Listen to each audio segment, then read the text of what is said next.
Hey there, every peoples. Welcome back to the D&D 3.5 book club, the book club where we talk about all things 3.5 and 3.5 adjacent, like Pathfinder or Dungeon Crawl Classics or any of the other 5 million games that came out of the third edition open gaming license. And so I'm Cliff, and today I'm joined by my buddies and co-hosts, Charles. Charles, how you Hello, doing? hello. Doing good. And Nasa. Hello. And we have a pretty fun topic today. It's We're not going over any specific book today. We're just kind of more just discussing a topic, and I think it's a topic that it comes up a lot in third edition specifically. Third 3.5, a lot of 3.5 adjacent games, uh, and it's a lot bigger of a deal in those systems than it is currently, and that is character death. So when you think about 5e and you think about games like Starfinder, it's kind of difficult to die. In 5e, you got the death saves and you got to fail three before you succeed on three. And, in Starfinder, you got all your resolve points. Though I have managed to kill one character in a Starfinder game. I'm proud of that. Which is impressive. Um, but in third edition, I mean, you die all the time. Like we've all got character death stories. We've all got stuff that we've seen happen. So really, I think today we're just going to be talking about, is that good? Is it bad? What does character death mean? Is it should you have it in your games? Should you fudge? Um, just that kind of thing. So, Charles, I want to kind of start with you and just get your thoughts. Like, what do you think about character death? Like when you're thinking about all those memorable times in games where characters have bit the dust. Like, what do you think? Is it good? Is it bad? Is it is it uh is it neutral? Well, it's kind of a lot of mixed feelings, which is how you can, because there's a lot of people with a lot of different opinions. For context, um, I don't consider myself a killer DM, but uh, over half of the characters I've ever ran through a Pathfinder or 3.5 game ended up in negative hit points. Um, which is quite a lot. It's almost directly half, and like it depends a lot on the level and the player themselves, how they react to it, but it's always serious. And I really like the threat of death and how that causes the players to act in certain ways. Yeah, I'm right there with you. And I've said this before and I'll say it again, but I don't think in your games, I don't think you have ever killed me. The rules have, and I have put myself in positions to be killed, but you as a DM have never, killed my character.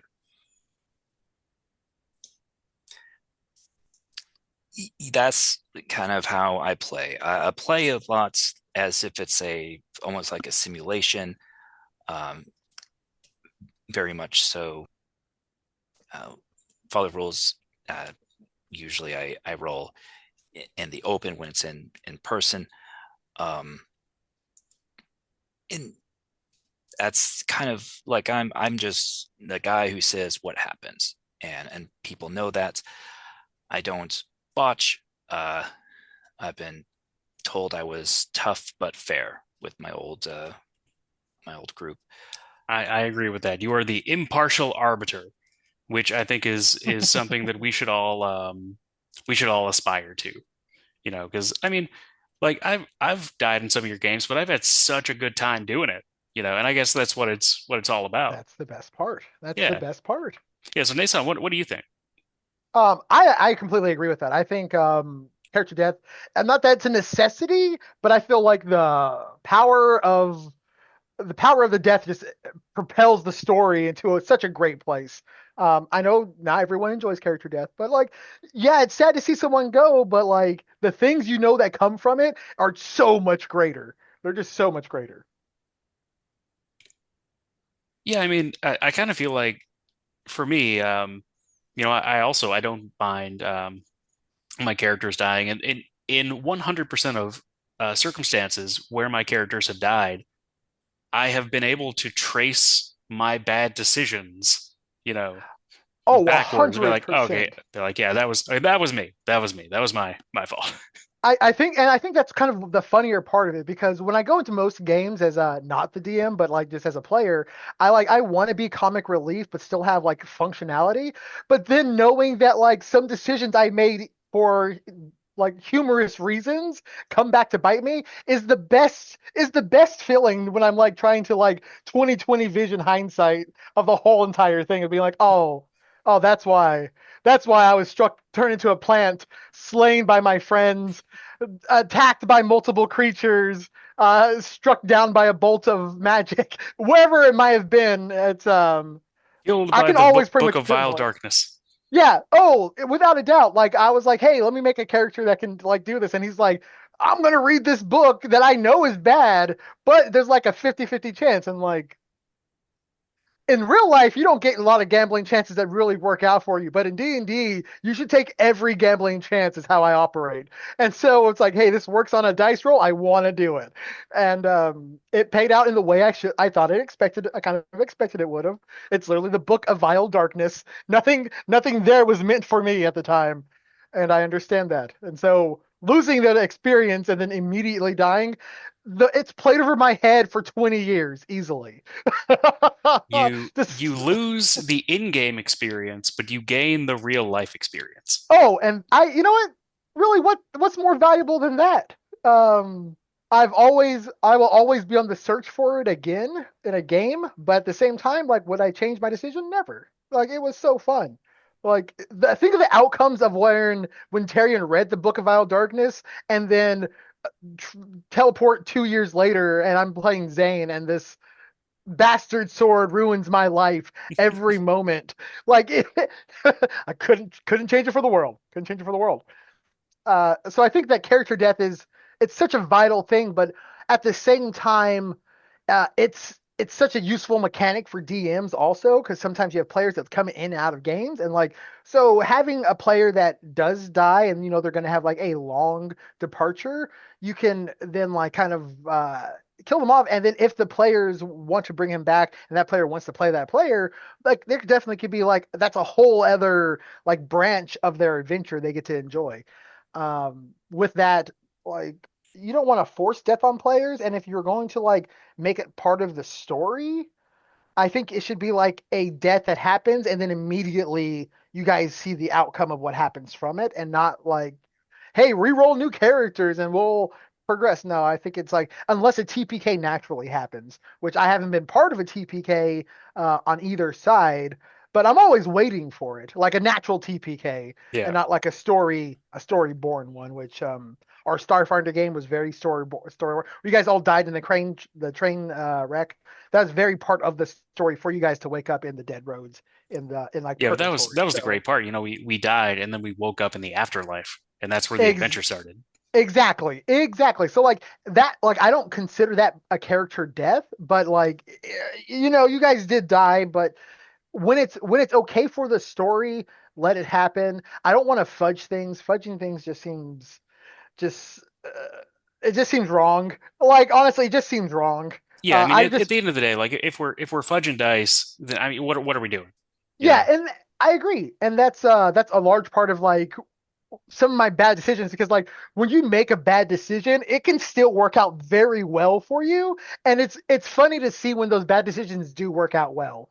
It sometimes changes the tone of the situation, which it doesn't mean that it changes much. It just changes the tone, but it's very enjoyable to be like, hey, I took this risk and this is what I have now. This is you know whatever I'm presented with, this is what I have now. And sometimes that's just death. Sometimes it's just death. So I had a little bit of a challenge for you guys, um, to think of an interesting character death story that you'd like to tell? Because I think that's I don't know. I always really just enjoy like you know like D&D stories type type YouTube stuff. Like that's always very interesting to me. Um, and we have a lot of them between the three of us. Uh, and I was going to go ahead and start out with mine to give you guys a little bit of time to think of yours. Um, and this is the short story. It's very short. Um, the short story of how I, as the GM, killed myself, a player, in my own game. And this is this is real. This happened. Um, I want to take you guys back to about it was about 2004. And if any of you guys have ever seen The Gamers or The Gamers 2 Darkness Rising, I think that's the one where this happens. Um, in that in that show, the GM is also playing this paladin. And the reason he's playing the paladin is to keep the players on track. And that used to be like, I know so many people who did this back in the day, and that's what I was doing. I incorporated a paladin into the group to keep them from murder hoboing all the time because at the time I felt that that was a bad thing to do. Um, I shouldn't have done it. DMPCing is always bad, and it wasn't a good decision. But that's what people did back then. That's it I've was done it too. yeah, it was a common thing. Um, so I have this DM PC. His name is Galadodo. He's a gnome paladin, and so we're just starting the campaign. We're level one, and the group rolls up to this group of bandits, and they're like, "Hey, bandits, you better stop being bandits, or we're gonna smack you." And the bandits were like, "No, we're gonna keep being bandits." So my character wins initiative, charges. Um, we were doing attacks of opportunity wrong at this point in because we flip flopped a lot back then. We would be like, oh, this is the rule. Wait, no, this is the rule, and we'd reread something, or we'd read something in a different book that would contradict, or we'd read it a different way and be like, no, this is how you do it. No, this is how you do it. So we had rules fluctuations, and at the time we were playing attacks of opportunity in the stupidest way possible, which is we read it, and again we flip flopped on this dozens of times. Um, but we read it as, okay, I'm attacking you. I'm moving through your threatened square to attack you, which obviously isn't the way attacks of opportunity works. You have to move through, and we were just moving into, and you don't get an attack of opportunity when you move into the threatened square, only if you move through it after that. Um, so I was like, oh, he gets an attack of opportunity. Rolled, crit, immediately dead. So that is how I, as the GM, killed myself, the player, in my own game. the the funny part is because I remember this, and it's the fact that we were playing it so bad, and we were playing it such a hardcore version of D&D that I don't think anyone was experiencing at all for no reason. And it's just because we were interpreting it wrong. But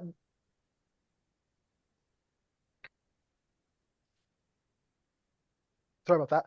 But but following up on that, like I've had characters that have died as while I was the DM, but most of those were for story reasons. But the one I really want to bring up is I was playing Temple of Elemental Evil with some um, various players from like Roll20 during years past, and we were out there just traveling, and we end up into the jungle, and we're coming upon the monuments of where like the temple actually is, and you're having to fight the multiple avatars that are there, and I just decided to play a wizard.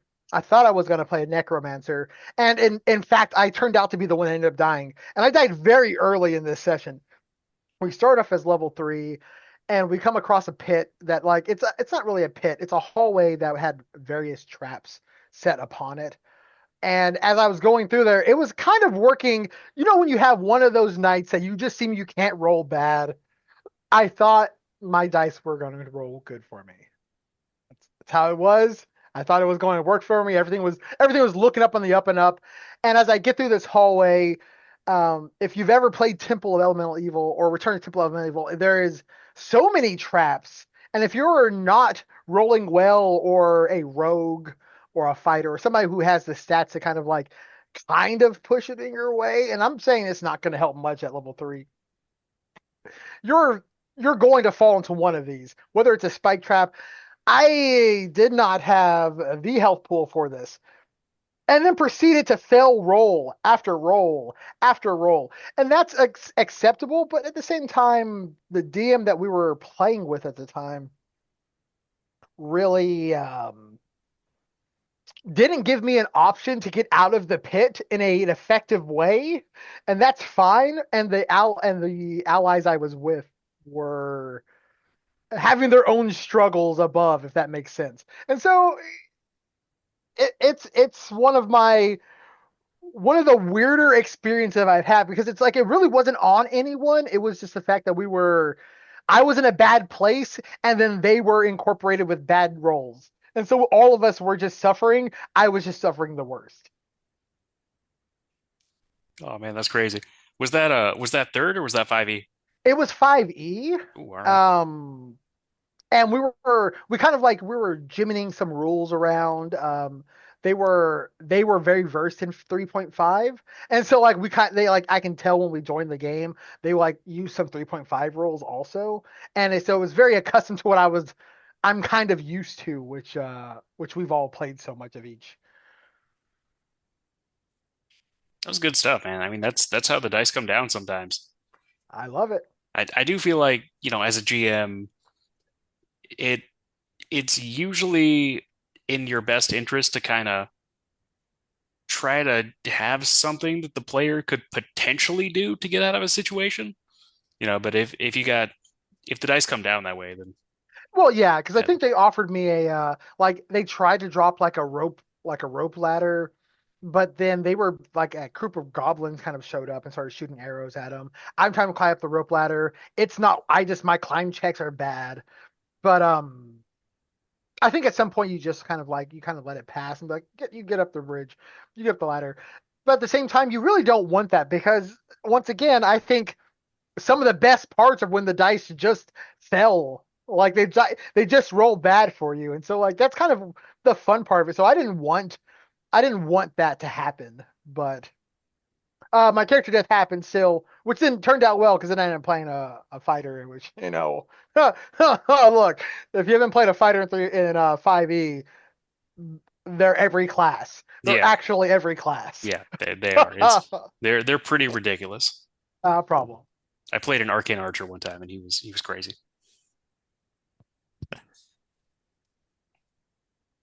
Giles, what do you think?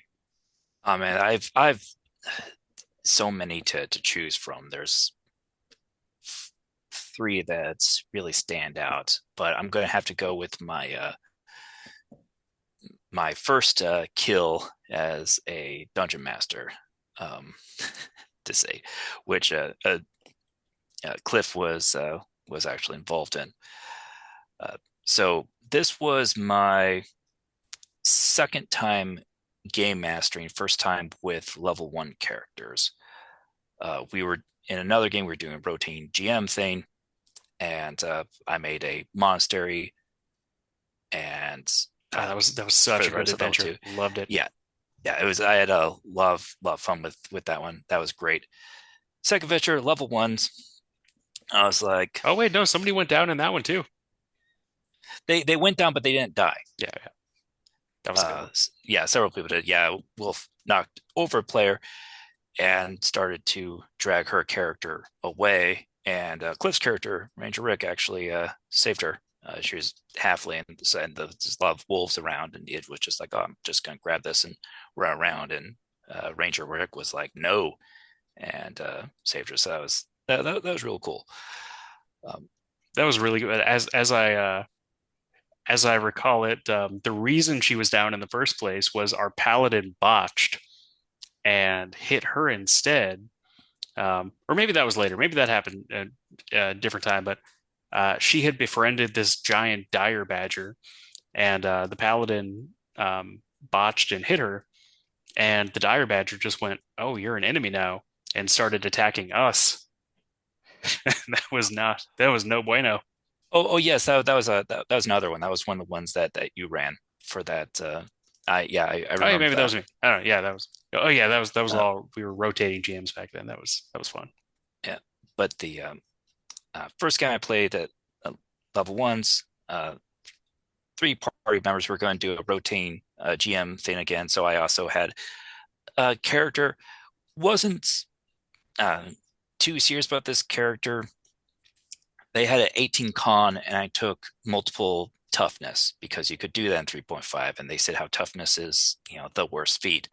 So I was like, I'm just gonna have a character who takes toughness at every opportunity to have like just a stupid amount of hit points and have like nothing. I was very very gimmicky, and he had tower shield. Um, there was Phoenix, the barbarian, and then there was Cliff's character, which was a Cobalt sorcerer. I don't And remember what I named him. uh, well, he didn't last very Nope, long, so I don't didn't. blame you. So I had this adventure laid out. It was pretty simple. I had the party was going after a bounty for a leader of these hobgoblins. I had uh, three encounters before we reached the the boss. Essentially, he was level 2 ranger, and my plan was that I knew Cliff's character had 3 sleep spells, um, and I knew that he would probably want to use this opportunity. The hobgoblins had like a -1 or something like that to their will save, so it was probably going to work. So I counter outside with 2 hobgoblins, and they were put to sleep, killed. Second room had, and once it got inside, they found a secret passway, and it took them forever to figure out the door that they found, the secret door, and how to open it. Um, I forgot what I was like the actual way you were supposed to open it. I just remember that it took forever, and I think Cliff's character used a cantrip on it, and then I was like, sure, that works because they were not going to leave this door alone. Um, and then they went through the door, fought a couple of hobgoblins on the other side, went back, and fell into the pit trap that secret passway bypassed. Always pit traps. Yeah. Always. It was pit traps, and it was hilarious. Because I put it there to bypass the trap. They found it, but then got hit by the trap. And the final, so and used the sleep spell for those 2 hobgoblins, and killed them. I can't remember. I don't think any of them passed their save, but maybe one did at some point. But then there was the fight before the where the boss of this group were hanging out, and there were 6 hobgoblins. Now, my thought process would be, okay, the sorcerer will still have all their at least one more sleep spell. They will put to sleep probably 3 to 4 of these hobgoblins, and then it'll be a 2 versus 2 or 3 versus 2, and then he won't be able to put to sleep the ranger because he'll need to use it, but he could if he saved his spells off earlier, um, because that's how I roll. So first round of combat, I believe my fighter won initiative. I had hit, maybe it was the barbarian, but I know my fighter went before the hobgoblins did. He went with his tower shield in between the hobgoblins and the sorcerer. Hobgoblin's turn, I had one of them throw a javelin at the sorcerer, who had 4 hit points, I believe, maybe three. Yeah, he was. I mean, he was a kobold, so I think they got a negative to Constitution. Uh, he was a level one sorcerer, or maybe level two at that point. I don't remember, but a level one or two sorcerer. He had very few hit points. He was a squishy dude. Not a lot of AC either, even with No, the shield in front of him. no, I think it was 11 or 12, maybe 13. Because again, he didn't really even have that much dex. He was very charismatic as a sorcerer, but his other stats weren't particularly good.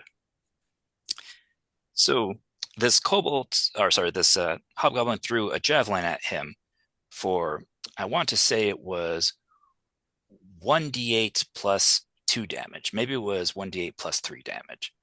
And rolled for it, negative modifiers. So I was like, all right, this will be fine. And I got a natural 20. And then it was followed up by, I think, a 19 to confirm or something like that. And javelins times 3 critical weapons. So Cliff Sorcerer was instantly dead. And It was now, so awesome. now the level 1 fighter and level 1 barbarian were up against 6 hobgoblins, 5 of which still had their turn. And it was messy. It was so I messy. And love that. as a game master, this is the second time I ran an area, and I was panicking and trying to like figure out uh, what to do. And I did establish earlier that they wanted them to go after this guy before him and his group of hobgoblin bandits moved off elsewhere. Like they knew where he was now, and if they waited too long, he would be gone. So after wiping out,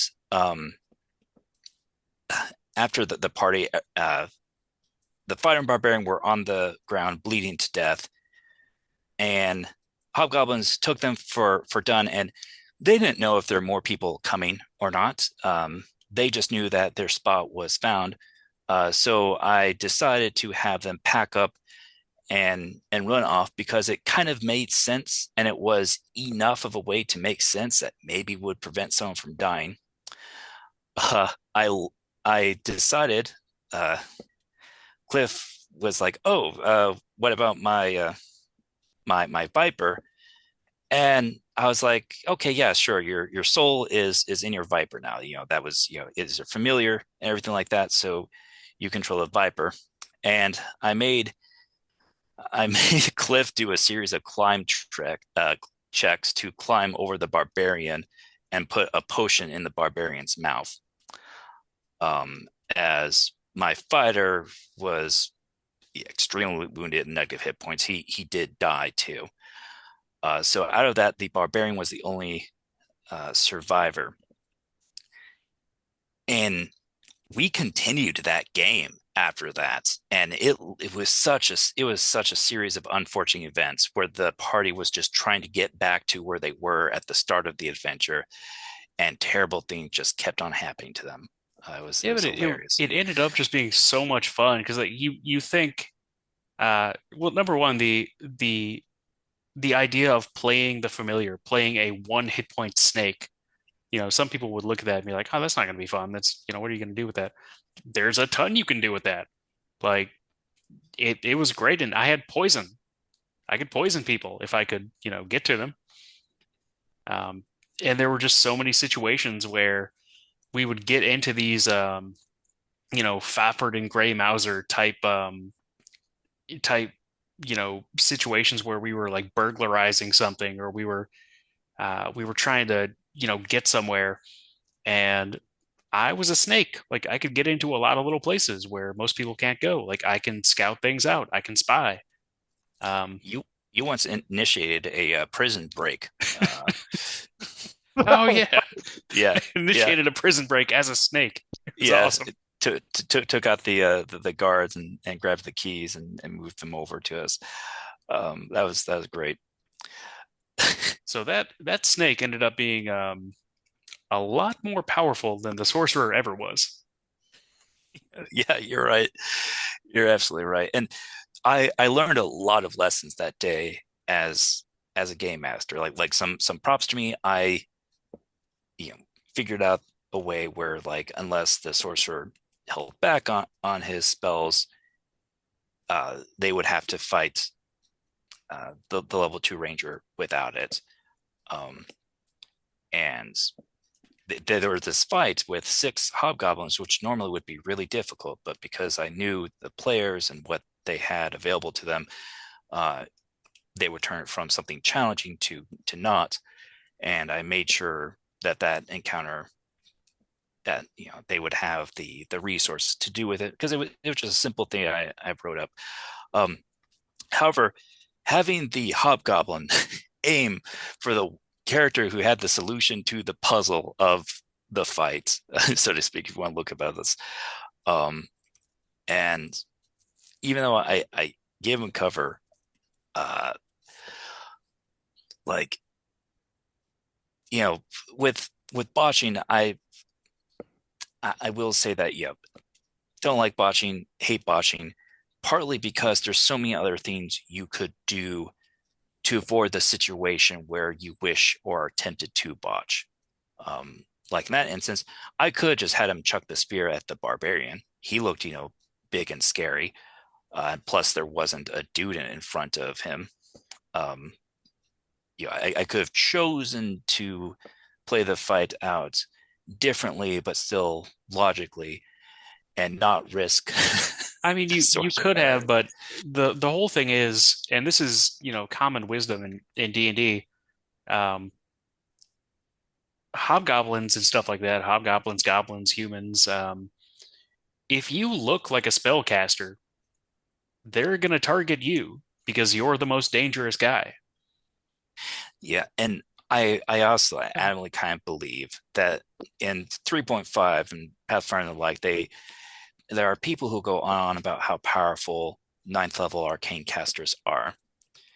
And I always feel like you had a game master that was kind of probably too scared to try to kill you at the early levels. Um, Yeah, I mean that's the thing about, second edition and third edition wizards, not as much in third edition, but still, still, pretty up there. Um, the whole thing is you have to get past those early levels. Like the fighter, they say linear fighters and quadratic wizards. The fighter, he's got his D10 hit points, he's got plate armor, he's fine. He can swing a sword all day. Um, he's doing just fine at early levels. Fighters can just dominate. But as you get up in levels and wizards get to higher and higher tiers of power, then they can eclipse what a fighter could ever do. But it takes a long time to get there, and you have to live with your D4 hit points. Very much so. Very, very much so.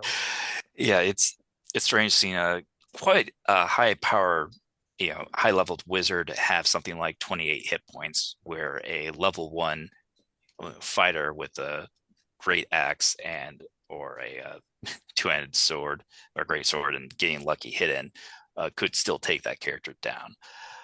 Yeah, I Um, mean it was even worse in third edition.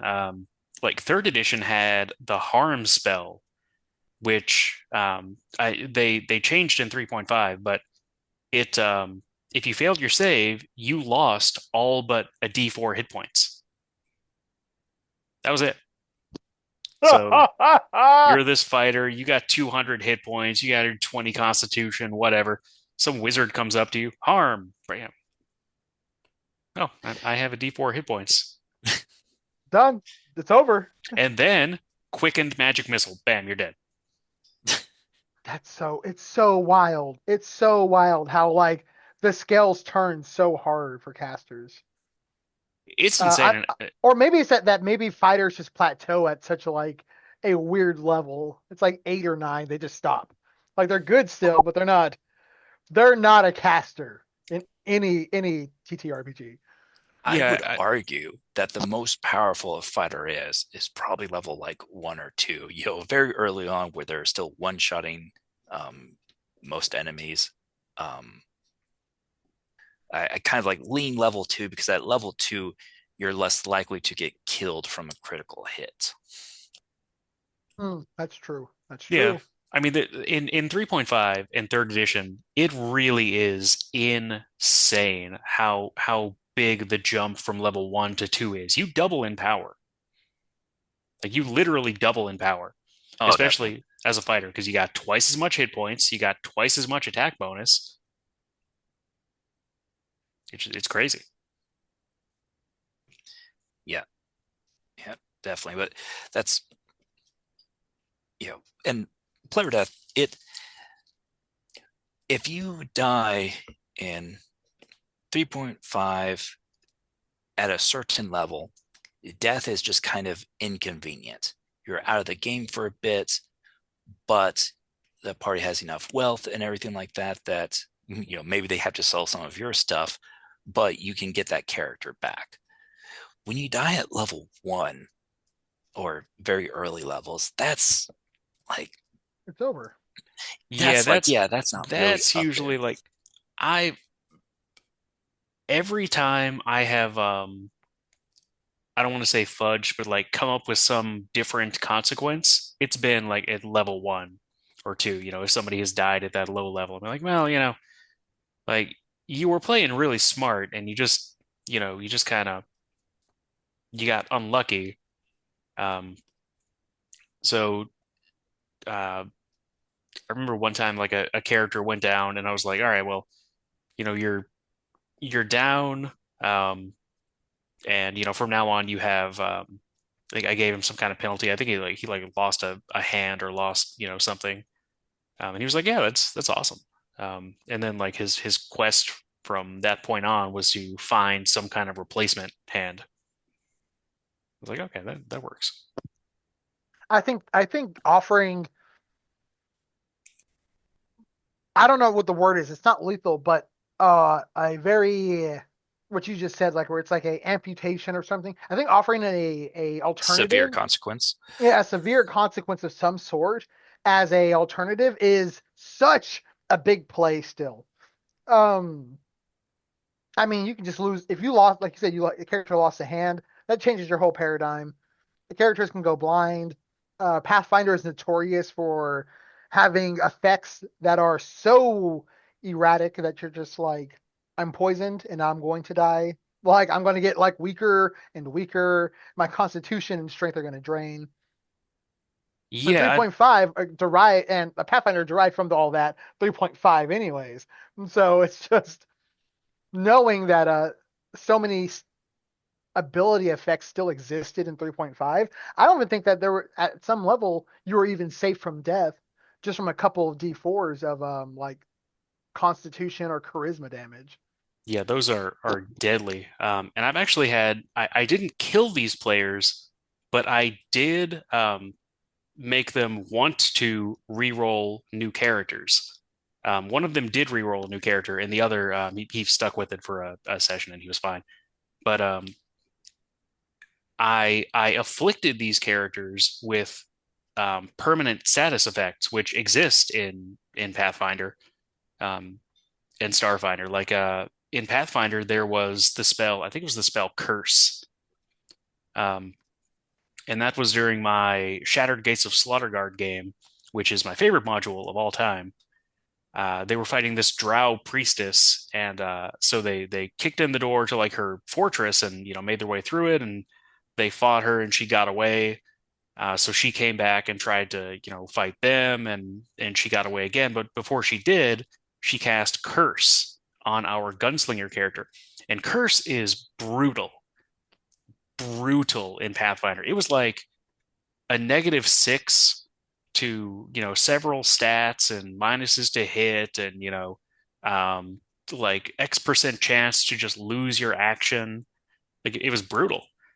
So the character that got afflicted with it, he was like, I just don't want to play this character anymore. And I was like, you sure you don't want to Yeah. like go and try to get it cured or something? He was like, no, I'm just I'm done. I don't want to play this character. So I let him re-roll a new character, and he did, and he had he had fun with the new character. I think the first character he hadn't really built it in the way that he wanted to anyway. So he was like, this is a good opportunity to kind of you know do what I really want to do, and I let him do that. Um, I, you can go ahead. I think a big part of that also is like sometimes like offering players that like just to add on to that about the whole you give them the option after they died, regardless of how things played out. If you just go and sit, if you just all everybody stands on what the dice rolls and you do what it does, and the player dies, I think giving them the option of re-rolling is so impactful because some players do want that option when they die, just for the narrative reason. And when people play into that narrative of being like, yeah, I know that character died in your party and I'm not going to mention it, but if it does get brought up, I'm going to pry into it. It's kind of like, I won't say therapeutic, but it's very like, it's like, oh, yeah, yeah, cool. At least these people know I existed in that story. And it's kind of fun about that. That reminds me of another. It's not really a story. It's more of a sentence, but this was in a game that Lonnie was running. It was a Dark Sun game. It was really really good. Um, and Me and Lonnie we played with this group of dudes who most of them were awesome, and this guy was good too. But he was a weird dude. And he was the kind of player who would always like ask for more and more and more. Um, and it to the point where it's like, dude, you're like, no, you can't. Like, don't make me say no to you. You're making me say no because what you're asking for is so ridiculous. Um, but he died. He went down. He was playing a Scion. We were playing Dark Sun, so like psionics are big. So he was playing a Scion, and it was the kind of game where we all rolled up like at least two characters because we knew how deadly it was going to be, and that death was, and that's Dark Sun, man. Like if you're not dying in Dark Sun, you're doing something wrong. Um, so this guy dies. He shows up the next session with the exact same character, Yes. exact same one. I love that. That's the energy you should keep all the time. It's like, come on, dude, come on. If if it was a comic relief character or that kind of game, I could see doing something like that, almost to be like almost like a repeating joke where have the same name or have a slightly different name for the same character if that was the kind of if it was like a popcorn game Yeah, that could be funny. like the bard Yeah, yeah, from Dorcas Rising.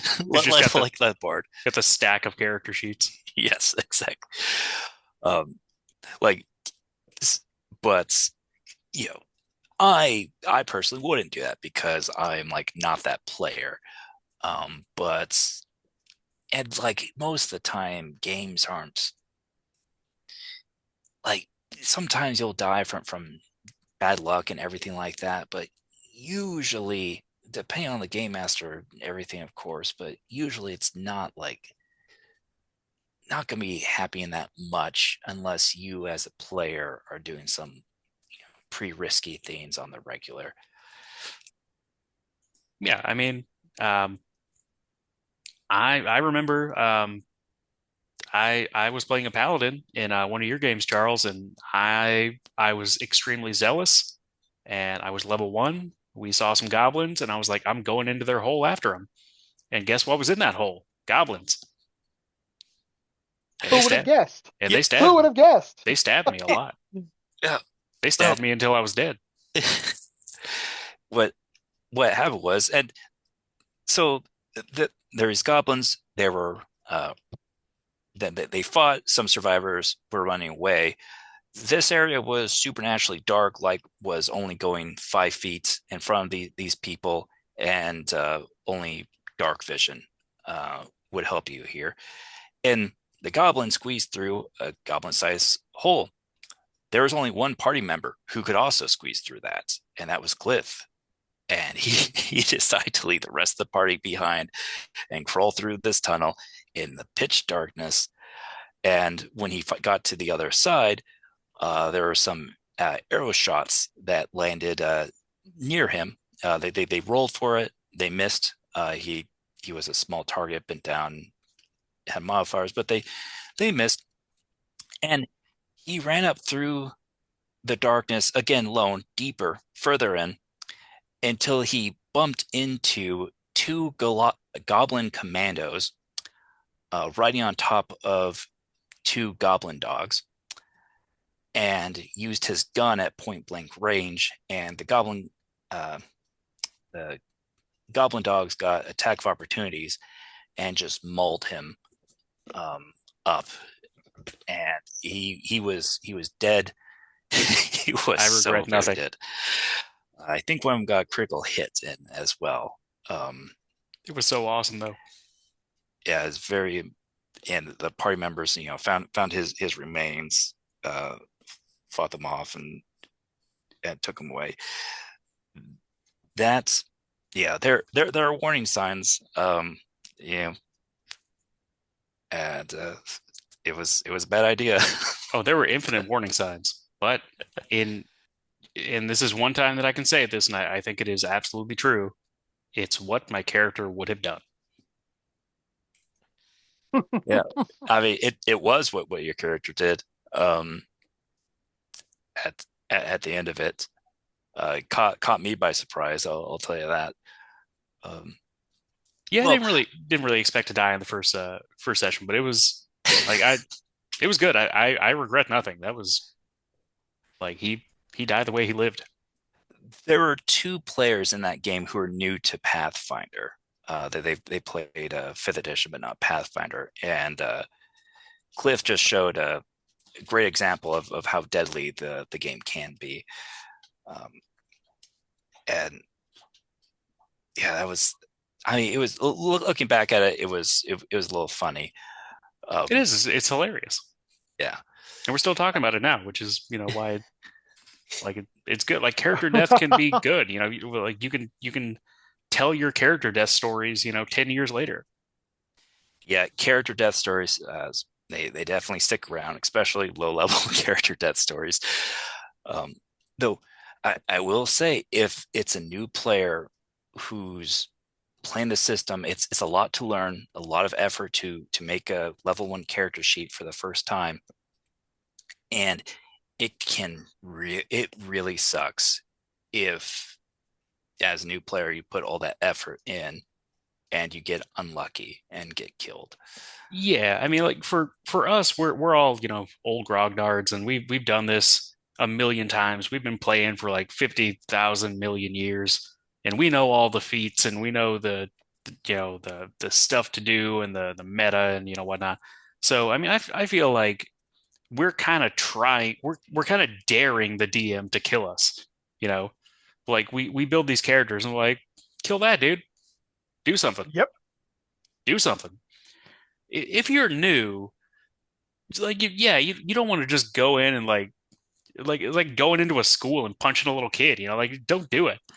It's just don't do it, because they're like, I made this character and he's like the king of or he was the prince of a kingdom and blah blah. It's like, yeah, he's dead. Roll up another one. It's like that took me 2 days. It's, yeah, roll up another one. Yeah. Oh gosh. And yeah, and if it's a new player, I'd probably be more okay if they were basically playing the same character with a different name. Just because it is a lot of effort when you don't know or when you're new to the system, and it's your making your first character and everything. Though you do now have a hilarious story about what happened to your first character, Yeah. for later. But on that note, I would like to kind of we'll probably start winding down here pretty soon. But I did want to on that note because we kind of touched on that. I wanted to talk a little bit about um, regretfully killing players, and I did do that one time. And I just wanted to tell this little story really quick because it is the character death that I most regret. because the character did nothing wrong.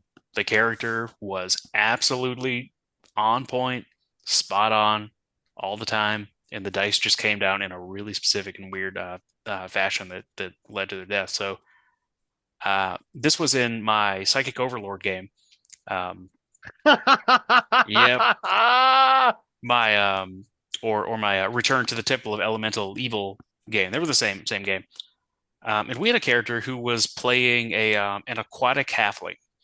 Um, they were they were up against. I was using a bunch of the Unearthed Arcana rules in that game, and there's ones where for like collective cabal like spell casting, right?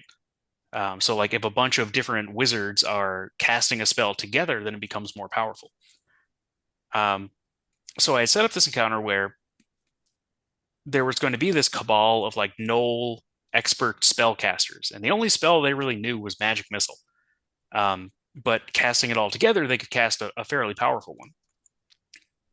So before the characters got to them, I I had a brooch of shielding drop, which what brooches of shielding do is you put it on and it absorbs X amount of hit points from Magic Missile, right? So, like let's say it's 100, you get hit with 10 points of Magic Missile damage, then well, you're down to 90, and when you get to zero, it just becomes inactive.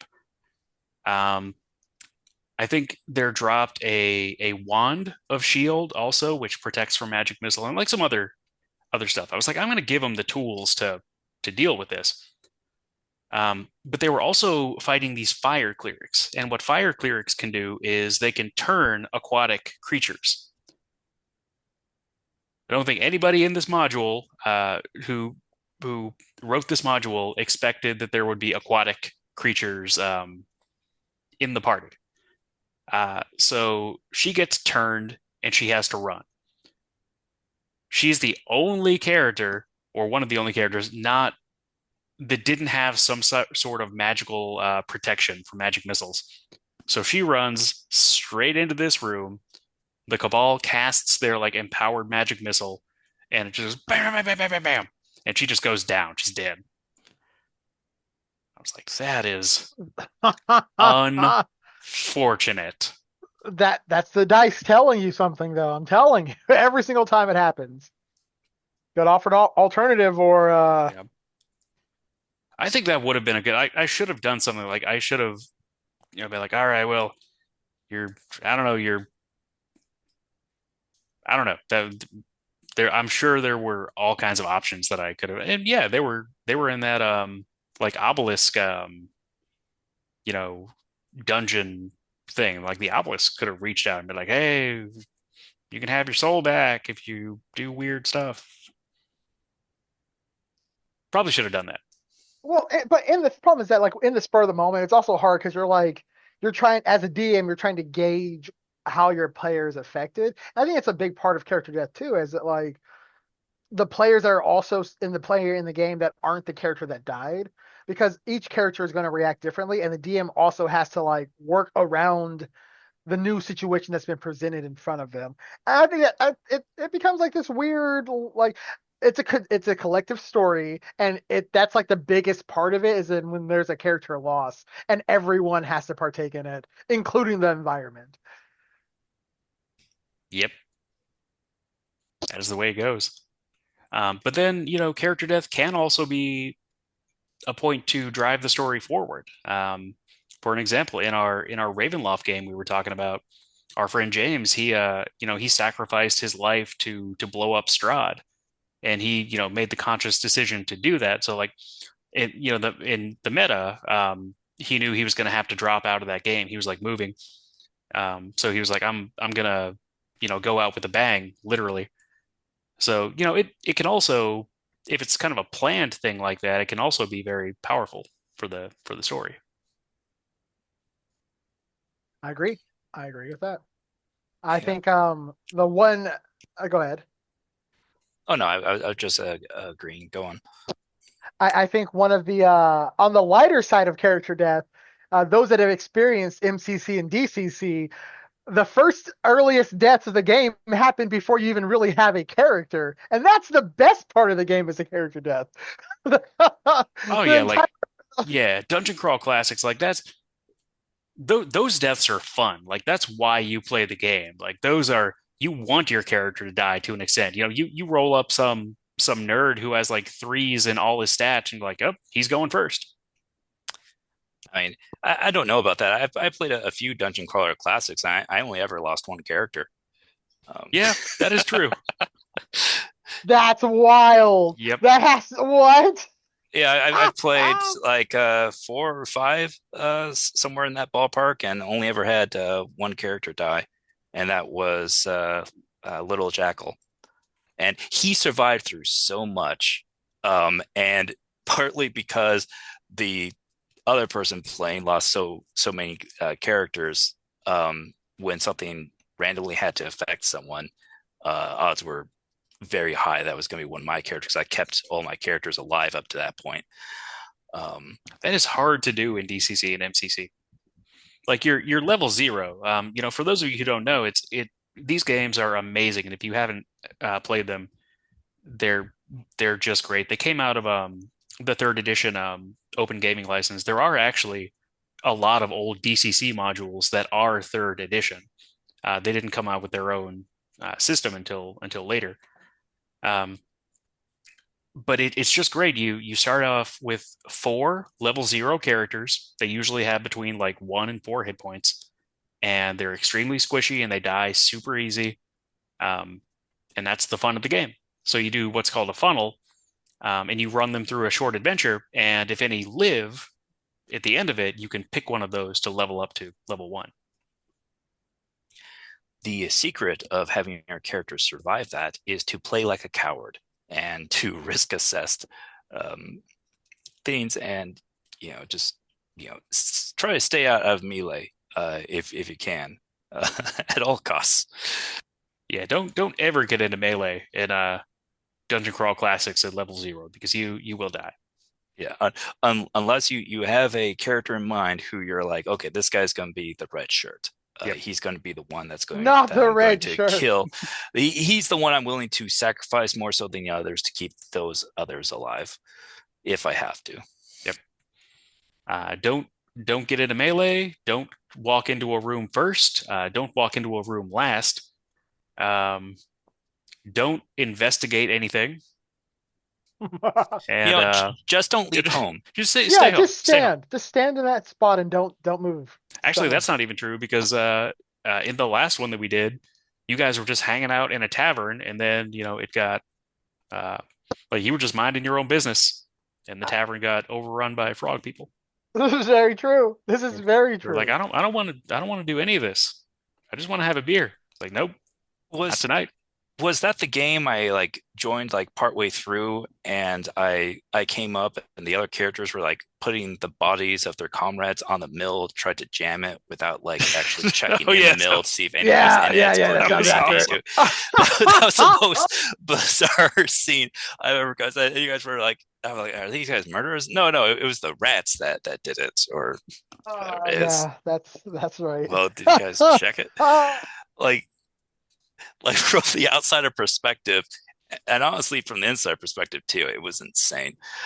Um, and I can tell why I'm usually the one that lives Yeah, in that yeah. group. Because you always play super Yeah. smart, and like at every time I've run like a DCC or an MCC game with you, you're always looking at it logically and kind of Playing like someone who wants to live. yeah, playing like a person who wants to live, and I don't. assessing the situation and extrapolating, using logic to extrapolate. And you're usually right, and and that's one way to play it, and that's a fun way. But there's also the just run in and see what happens. Like it. Yes. I like it. I like it a lot. My favorite is when you have players that do both, like especially like one like careful player and like the rest that are not, or one wild card. It's always fun to have a mixed group like that. Although it's also it would be a fun kind of game if everyone was, careful and trying to live, because then everyone would, have stakes. It's different kind of thing. For those games, I play them almost like they're a survival game, a Yeah, survivor horror game. yeah. Ah, yes. And if you're gonna play games like that, I think it would be like you kind of don't want resurrection to really be possible. Like you want if you're gonna, be that hardcore about it, you kind of want the, death to be permanent, like to have a real impact. Mhm. And it's fine with those games because those games, there's not a lot of like mechanical commitment to the characters. Very quick to roll new characters up, and it's not, so it's not that big of a deal emotionally when a character dies. Now, I make stories between the characters about how they're related to everyone else, just to add like even more, drama, because I want to feel something. But Oh yeah, and but and let it not be said that you can't do some extreme great role playing in DCC and MCC because you absolutely can. Oh, it's wild. It's wild. yeah, it's death hits, hits hard. It's very commonplace. Uh, it definitely gets a lot less deadlier when you hit your first level and level two. Um, but the funnel, that is probably the funnest one, because you are likely one hit away from death for for everyone, and there's a lot of players, and it's a beautiful mess. Yeah, They're and fun. anything goes wrong, you're dead. Yeah, and like, with player character's death and regret, uh, as a game master, the player death that I regret the most was that there's a game I was doing where the party was wounded and tired, and I didn't need to have, rolled a random encounter, um, but I did, and and it killed someone. It was a hellhound, and it just went up there, bit someone, and that was it, because everyone was, weak and Mm. tired. And I was like, yeah, oh gosh, that's I should have just let them rest. They didn't Yeah. need to do that. And the thing was, is I was still, still experimenting, kind of new, because I don't think I had a chance of there not being a random encounter for that random encounter table. Like, I don't.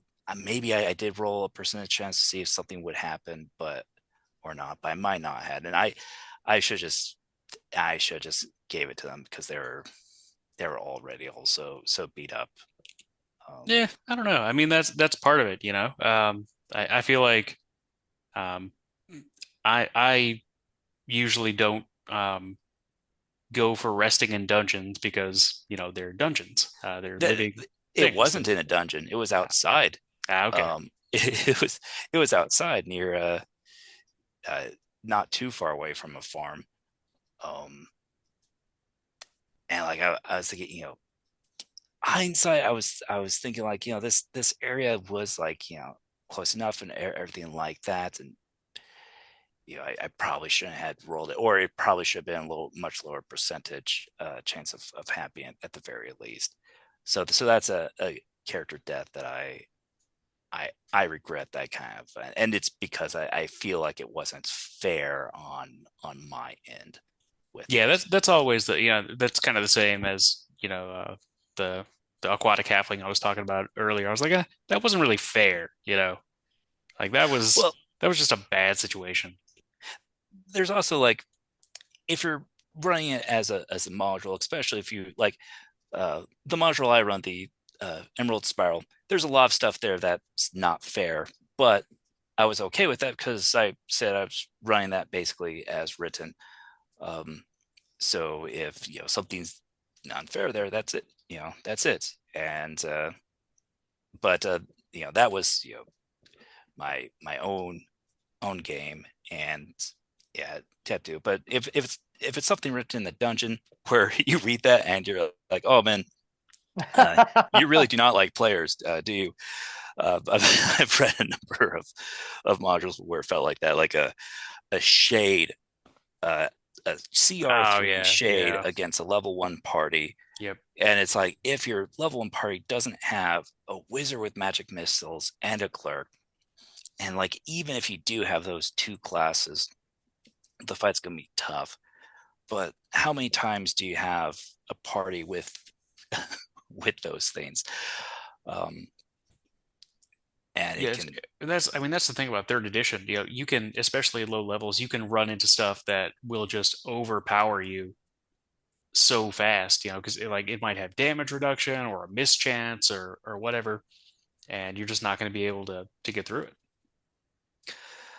in Rise of the Rune Lords, there's an encounter with an enemy who has damage reduction and fast healing and is flying. Um, and I think they have like my memory's a little hazy, but I think they have like a bow and arrow or something like that as well. And unless so like unless you have an archer character who can go through that damage reduction and do consistent enough, and the party can do consistent enough damage against this flying enemy, I think they can also turn invisible, who can fast heal and do all this other stuff. You're going to have a very hard time. And I think you're supposed to be very low level when you encounter this guy. Like you go in the dungeon and like maybe you're level 2 by the time you fight this guy. Um, but there's a lot of really rough fights in modules, um, where unless you happen to have the thing that can help go through that, um, then you're in big trouble. Oh yeah, man. And I think this will probably be the last thing that I kind of end off on tonight. But uh, speaking of party killers, the Gargackle at the end of Dead Sun's Book One, the Starfinder module. Um, when I ran that, my players did not beat that encounter. They had to run. They had to flee Hmm. because it Oh was my. just so it's so intense. Like they're level like one or two or something like that, or maybe three by that point. Um, and it's just this big, huge monster. It does so much damage. It heals. It can go through walls. Um, like it's got this breath attack that like does weird stuff. I forgot what it does, but it's this. It is a big threat, and you have to know what's going on to be able to take it down. And my players did not. They were just like, It, this is too big. it's very intense though. Like I'm not sure if it's because of the creature itself was just statted in such a way that it was complicated for our party, or if it's just complicated for every party. But it shouldn't have been when you're looking at it. But when you start realizing what the abilities do, if you're not in the right party of people, immediately south. It's immediately south. When the players encounter that, they, like you say, they're going to be level like 2 or 3, but I would make sure that they're 3 when they do that, just because in Starfinder hitting third level is a big boost to player damage. Um, and, and yeah, that creature is an absolute beast. Um, Easily can wipe the floor with players. It has a weakness to electricity, and they give you some like electrical items, I think, in that path. But if you use electric on it, it also gets mad at you in particular. And even though, like, so you do this extra damage to him, which is great, but then he's going to try to kill you in particular, and he will kill you. You won't be able to hurt him enough with whatever gadget it is that you picked up to make up for the fact that he's going for you. And then you'll have all kinds of player death stories of your own. Yeah, uh, especially because I think they actually had uh, a different stat block for him. Like I think there were some things that were wrong with the original, so they redid the stat block a bit. Still an absolute monster, um, of course, but especially in his like original form, he's actually much stronger than he's supposed to be on top of it. Oh yeah, he is no joke. So if you ever run the Dead Sons Book One, make sure that you use the original Gargackle and you don't tell your players anything about him Yep. because Oh, that's what's the most fun. and make sure they're level 2 and tired and wounded from going through the rest of the part to get to the You know, part, just because there's what? a whole. Why even level two? You know, just throw them in there at level one. They'll be fine. Yeah, because leveling up, it's very complicated. There's a lot of math involved, and you want to keep things simple for your players and just Yep, keep them at level 1 for that encounter. level one forever. Don't ever level up. Don't do it. Forever one. Forever one. Forever one. Hashtag forever one. Well, all right, fellas. I think that I mean we rambled on for over an hour and a half, and I think we touched on some really good points. But really quick before we kind of end off, did you guys want to? Um, did you have anything that you were really jonesing to talk about? I believe that the threat of player death is as more important than the threat, than the actual character death. The players knowing that death is on the table uh, will greatly change how they play if they don't believe that death is on the table. Um, there'll be a well, yeah, depends different person to person, but overall, players tend to be a little more careful in their actions if they know that there's a possibility of a severe consequence, even if that consequence is just getting closer to death. True that. Me, just real quick. Do you guys think that like high level character deaths like even happen? I know there's like a lot of abilities, even 3.5 Starfinder Pathfinder, that are instant death abilities that are definitely high level for characters and DM to use.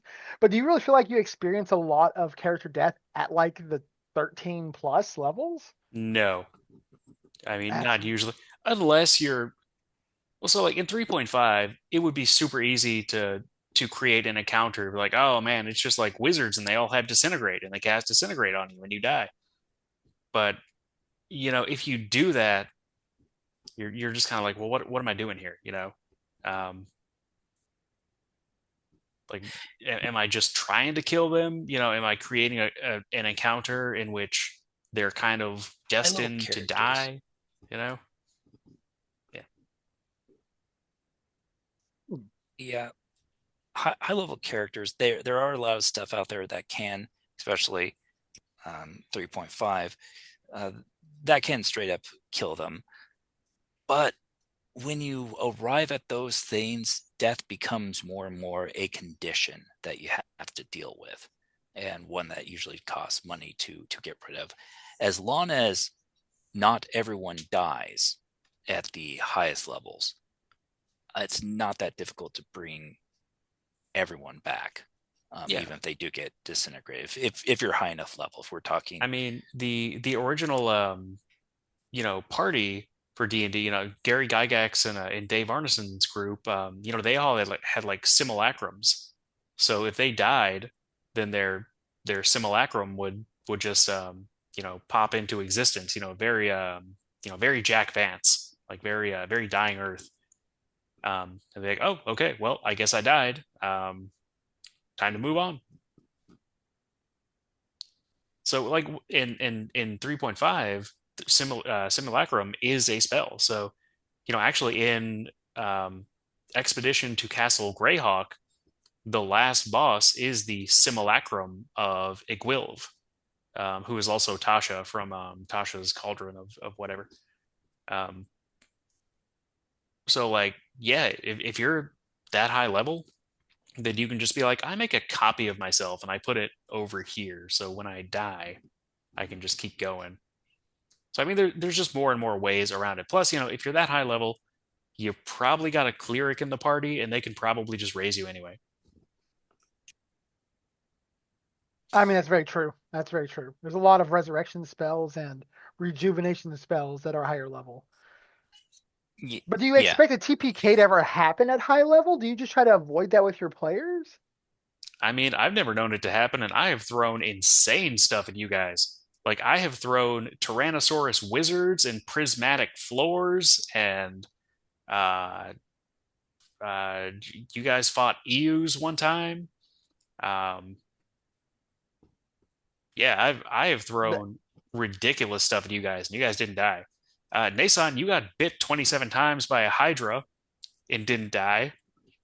Like I Well, don't know, man. Like well, so I don't know how you kill high level 3.5 characters. I don't know. in one of my first experiences with the monster manual was looking at it's in 3.5 was looking at a creature called the Night Stalker, and it's like a like DC like 19 aberration that has touch of death or finger of death, and I've never seen that actually go off successfully. And I just wanted to know, like, does do things like that actually happen? But If you I fail also your haven't been part saves, of it. I haven't been part of it, and I haven't seen it happen in ever, especially at high level. Yeah, yeah, you at, can go ahead. I was going to say at high levels, player deaths do happen, but the higher level you are, the more protections that you have up.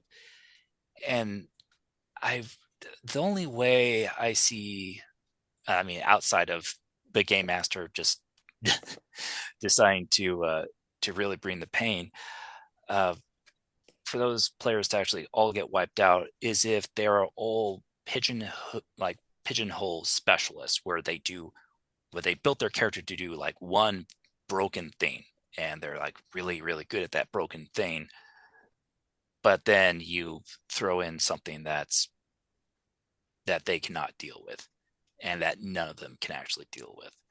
If you have a well balanced party and have things spread out, um, much less likely to happen. But feasibly, I could see something like that happening to a high level party where if they're all too specialized, or you know they have a big blind spots, then I could see them all dying. But outside of that, it's really hard to fairly wipe out a high level party. Yeah, and just a note to GMs on that note, you're probably not going to kill your characters with the big bad. It's much more likely that you're going to kill them with a random encounter. Because you're not like you didn't necessarily plan that random encounter. You just rolled on a table and you're like, oh, it's just random stuff. It's like how dangerous could it be? It's a random encounter.